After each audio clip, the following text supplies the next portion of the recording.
Hey everybody, this is Rydo, and we're back to another recording of Max and the Curse of Brotherhood, or Max colon the Curse of Brotherhood. We have yet another menu here, background difference in the menu.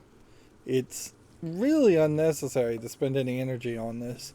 Inherently, you're going to need a piece of art that goes on the cover of anything in a game. You're going to try and sell it in stores, at least particularly a game of this age, you would try to sell it in stores.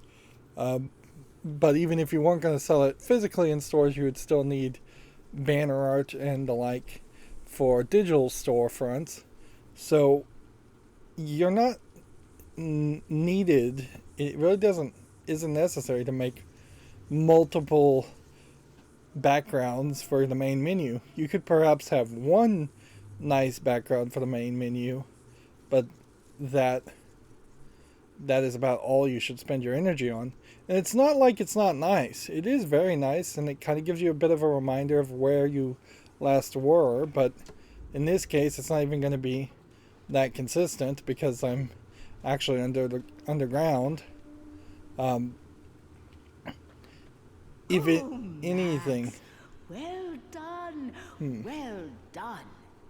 Yeah, well, I'm just glad to be out. I was not wrong about you. So I guess we just had to do that one level without the old lady watching us. And here the camera's all zoomed out, but most of everything is being obscured still. This isn't too far from that game Limbo, but I suspect this came out before Limbo. I played the spiritual successor to Limbo Inside relatively recently, and honestly, if they had just remade Limbo to look a little bit more colorful like this, that might have been interesting. Right, so these guys seem to chase after me. Can these guys kill me? Yes. In a horrific, screaming, electrified way, these lightning bugs can kill you.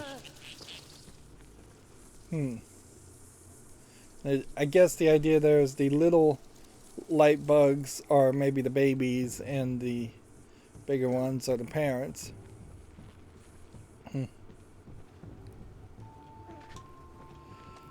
Which, introducing yet another collection of enemies may be a little bit unnecessary, and it's a little backwards too, because previously you had traps that you'd walk under and the traps would fall downward. Now you have bugs that will target you.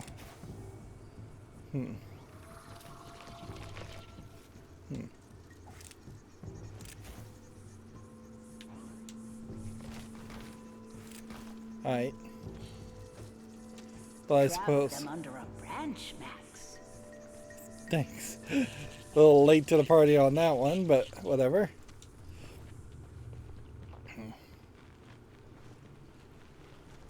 That gives us something new to do with branches. Problem here you constantly run into, though, is that there might be a secret under the ground there. Let's see, if I was to go ahead and cut that, doesn't seem like I can use that ability to get higher.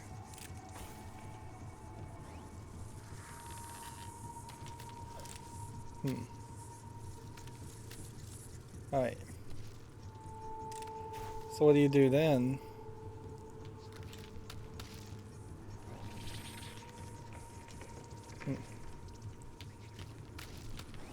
Like, you could draw it this way, and then you could sweep them around, and then you could run past the wall, I guess.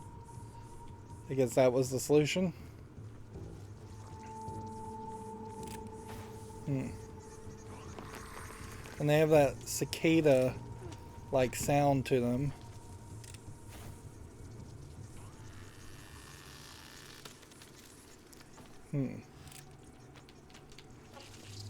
Like, we still have the same number of evil eyes and secrets. And so it definitely feels like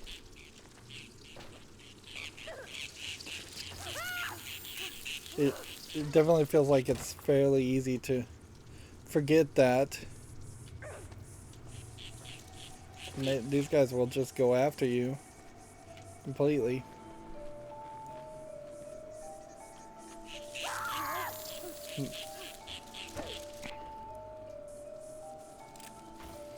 It feels very brutal, to say the least. Here, the death sequences, that they've gotten even crazier. And it feels like the controls are a little bit too wonky.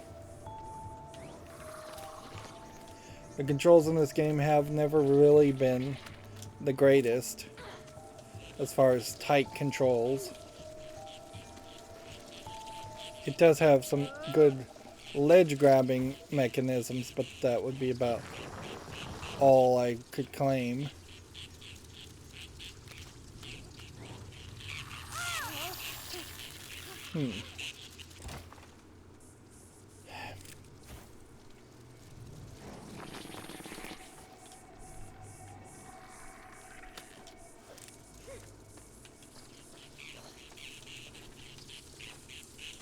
Alright.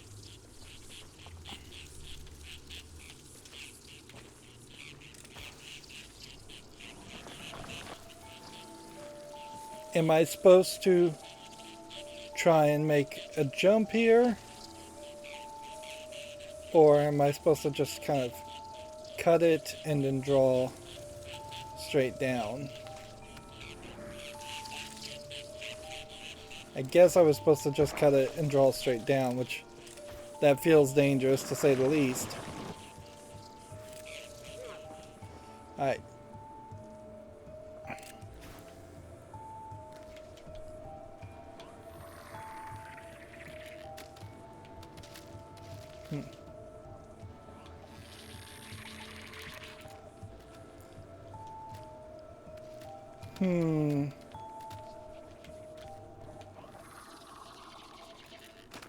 You can't attach the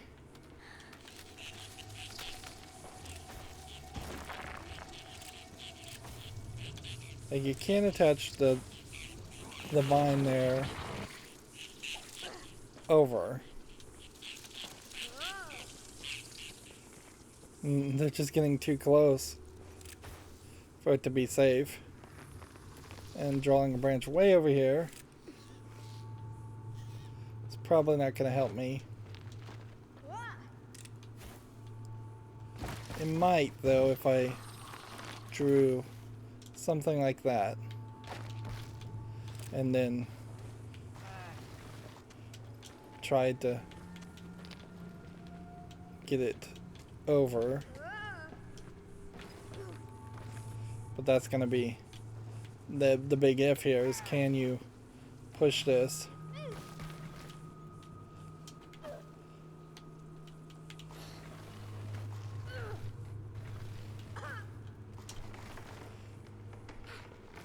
Wonky physics. Really does not feel like this is the solution that they are expecting.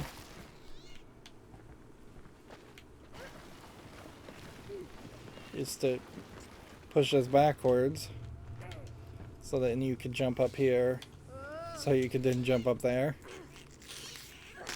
I really don't think that's how they wanted you to solve that, but whatever.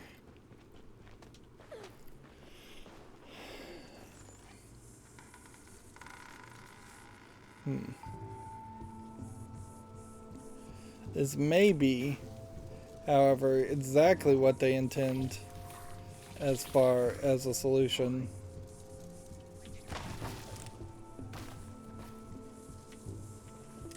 Here.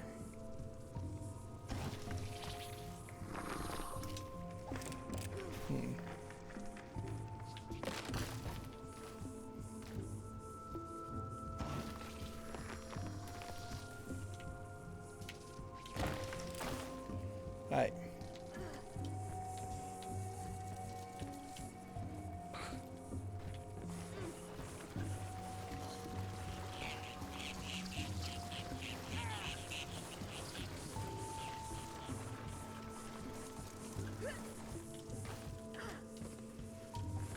So I guess that was the solution for that.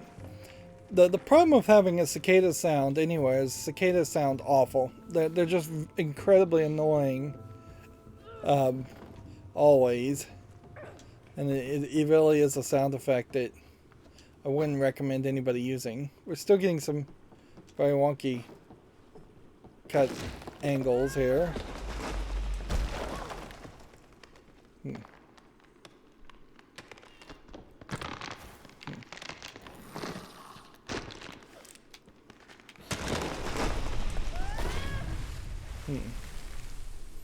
And that wasn't a time slowing mechanism as much as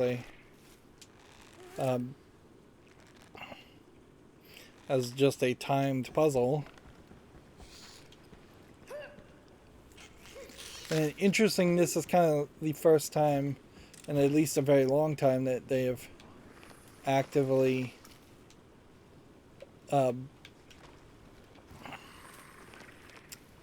used the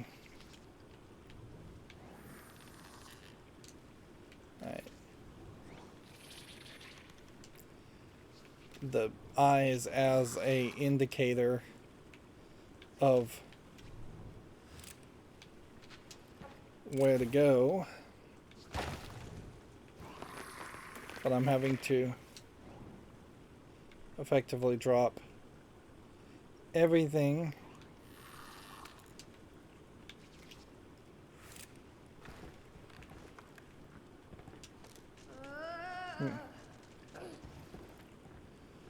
and I really have to question if there wasn't possibly some other secret down there that I'm just going to miss.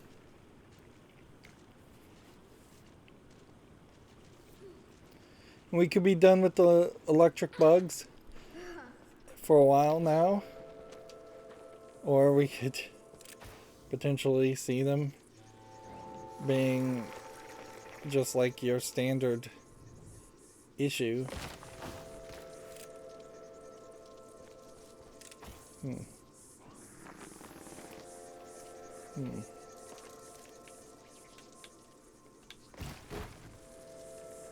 Right.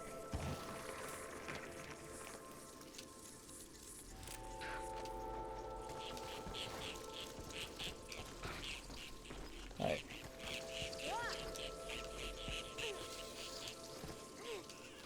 Another eyeball hidden up here.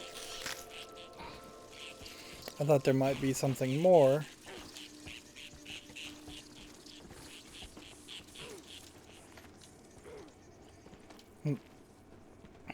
Once again, the game gives you a fairly good pace when you're figuring out the puzzles instantaneously, and then an awful experience if you are not figuring out the puzzles instantaneously, or if you just have a slight stutter in that case, in which you hit the wrong button.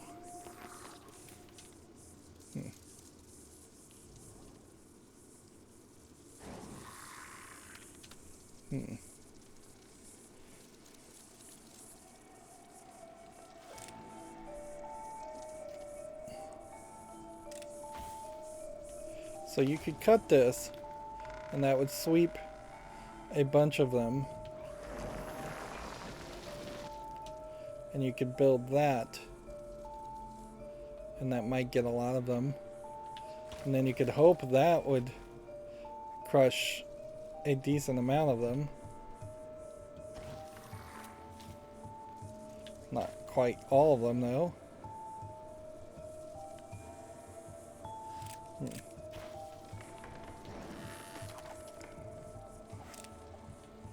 See, the only reason why I'd even be doing this at this point would be just to try to get that eye.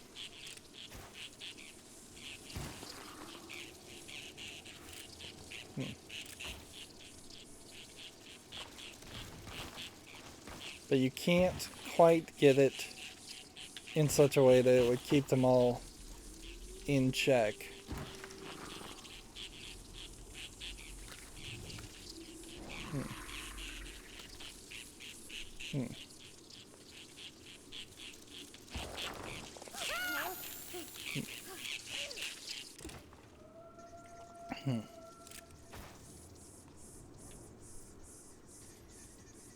Perhaps what you could do is something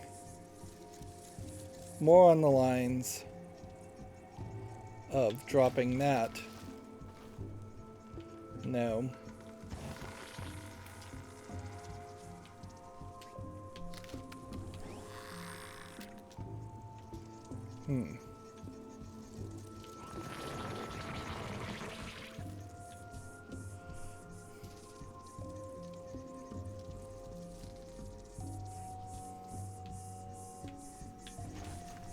See, yeah, at that point, it wouldn't swing enough.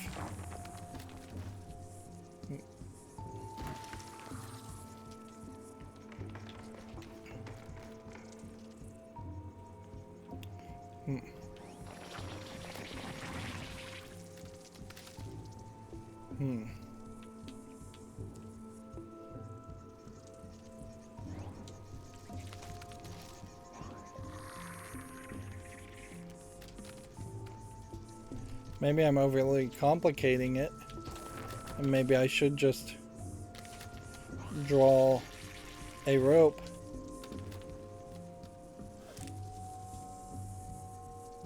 Yeah.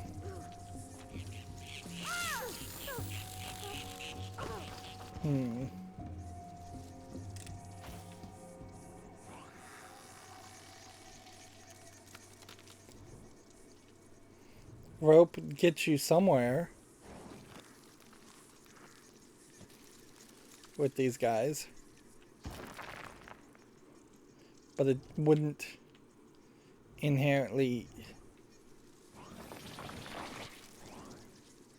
get you everywhere with these guys.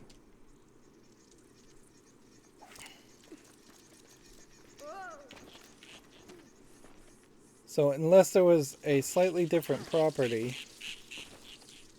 one could take, or a long jump one could take,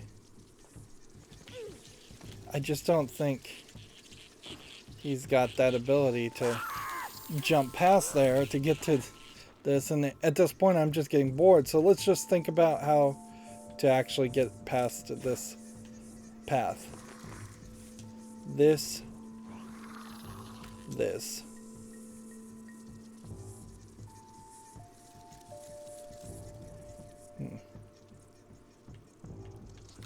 This.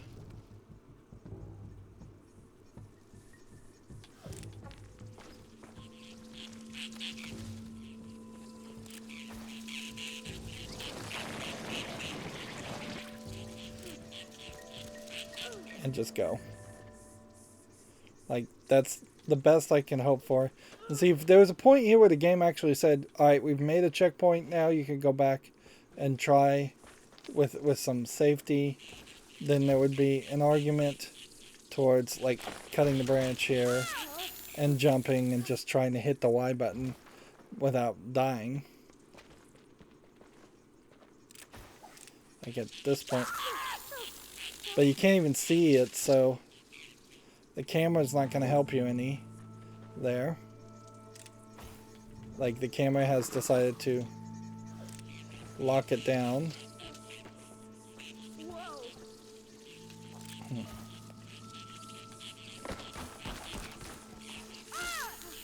Like, maybe you could buy yourself half a second if you ride the branch down. But there's an instance where it just totally caught me. And it's just like random where the position is for these lightning bugs, so... yeah, there's just nothing to it. And I do think we are, at this point, just probably going to give up on the conceit of trying to get all the collectibles, and we're just going to play through the entirety of the game. I have no idea how this is supposed to work.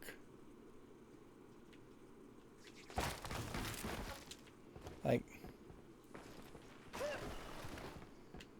I could try and make a ball, and I could try and hop on a ball. I doubt it would roll very well.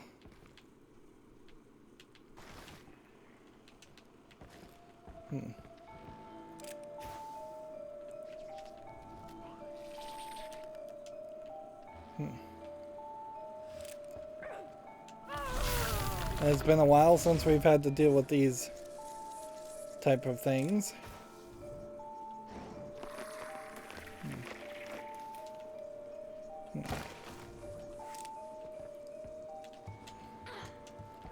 Like, even if I was supposed to make a ball, I feel like making a ball would not actually have it roll downward.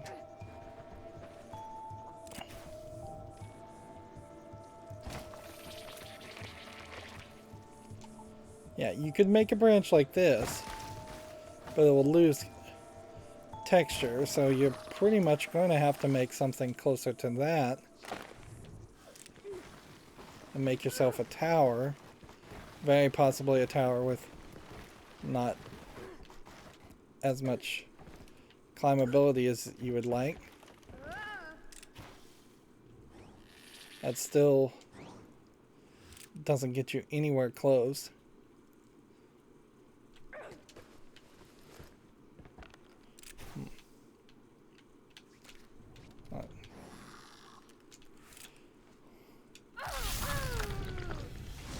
Yeah, it seems like you have like a full body length. I mean, we'll try a ball.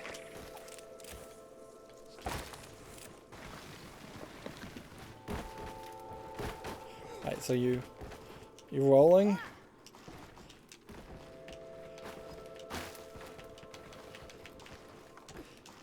Alright. This is a level of control I don't think the game ever intended you to really have.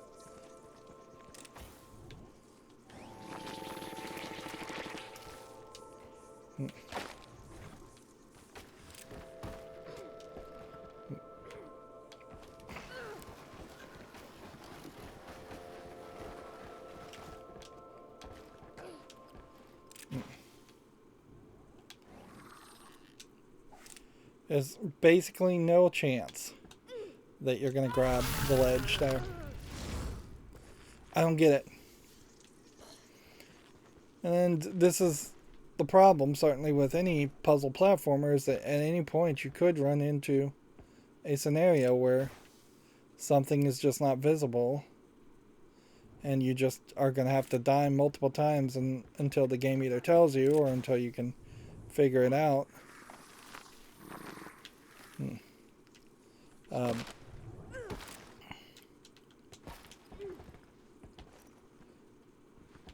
Like, this puzzle does not feel in any way connected to the previous puzzle. So if there was a lesson that was supposed to be learned in the previous puzzle, I didn't learn it. Like, this is about as cheaty as you could possibly get with that, just by making a really long branch. And that worked, but I don't think that was supposed to be the solution. If that was a bad solution and a bad puzzle.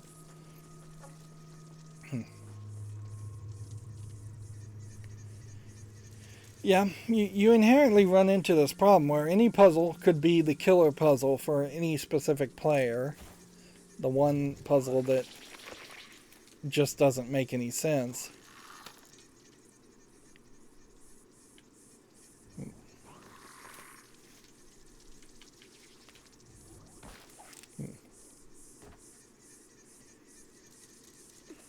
You still have to kind of move fast even in this scenario.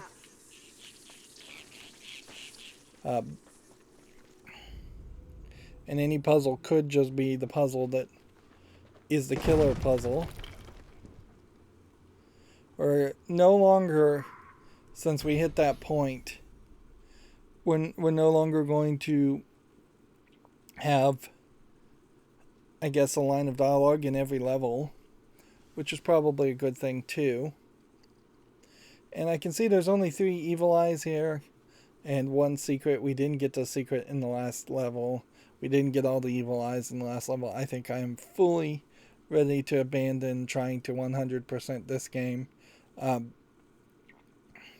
Unlike a game like Portal, where there was a lot of extra stuff in Portal 1, and way more extra stuff in Portal 2 as far as characterization and narrative and story, that kept you playing all the way to the end of Portal 1 and 2, but also made you want to really, or made me in particular, want to play it multiple times. There's really not anything like that in this game. The story is very straightforward, fairly generic. There's no real characterization going on for any of the characters. We don't know anything about the brother that got kidnapped. We don't know anything about the bad guy. We don't know anything about the kindly grandmother that gave us magical powers. We should have seen some reveals somewhere towards that. And that's a place where maybe more art would have helped if there was just something in the background. Or if instead of the secrets just being medallions, the secrets were scrolls that showed us like pictorial backstory, or just books that told us written backstory. Anything would really help. And because those kinds of extras are missing in the game, I can't imagine myself wanting to go back and play the levels multiple times.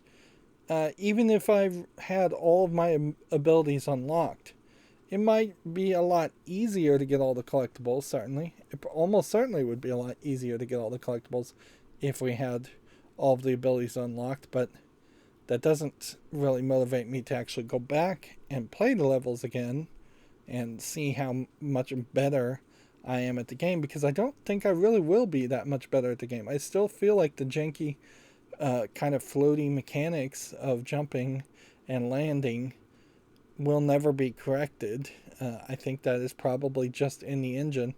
So without tighter controls as far as where I can jump and where I can land, I don't think I can really change the outcome of a lot of these puzzles. Puzzles is the right term to use, I suppose. Yep. And even if they gave me a infinite ability to draw dirt and vines or water and branches, the solutions then, if you could just summon those at any point on the screen and there didn't have to be a starting point, that means you could just draw some very basic, simplistic solutions for almost everything. For a kid's game, that might not be too terrible, but if you're presented with a puzzle where you have to use one branch to get to a very high place, and then you can come back after you've beaten the game or nearly beaten the game and just draw 5 branches to get to a very high place, well, that is so easy, then it is insulting to the people that did it the proper way, and I imagine the game won't allow for something like that. So yeah, and if there was still a limitation on starting points, but you could go back to levels and have all of the abilities unlocked, even in that, then that inherently means that there are 2 versions of every puzzle, and the second version of every puzzle is actually the easy version of the puzzle, and you have to beat the entire game on hard for an easy version just to get collectibles. Yeah. And I'm not really feeling like that's worth the time. Anyways, it's been 30 minutes, so that's going to be it for this recording. As always, I ask you to like, share, subscribe, comment, and watch every second of my videos. If you want to friend or follow me on any social media sites, there's a whole bunch of links down below. And if you want to support me further, there's a link to Patreon, or you can friend me on Steam and gift me a game off my wish list. Thank you for watching. Have a good evening.